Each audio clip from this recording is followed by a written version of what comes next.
доказують, уж безбожие принимало й не спринимать разні види форми.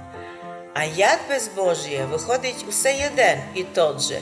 Як се сокотили русини того яда за 1150 літ. Коли русини узнали, що гріх є то та ядовита інстанція, субстанція, яка розрушає чоловіка, і спасається чоловік від неї лем покаянням, то стали і бути осторожними, щоб ніколи, подобно як Єві, не бути таким легким на підсказку чужого, коли сатана підсказав, їж запретний плод, нормальний, а він був ядовито заражений. З другого боку, якщо в ширшому плані, наприклад, у 45-му році був розгромлений був німецький нацизм.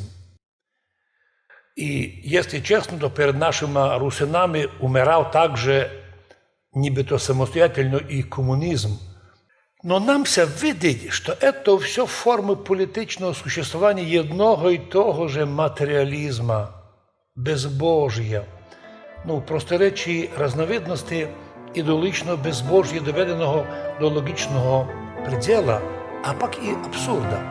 Як і у 45-му році безбожіє достойне свого Нюрнберга. Подобно тому, як грішник чекає свій страшний суд. Це і буде для грішників Нюрнберг, як Нюрнберг був для нацизму.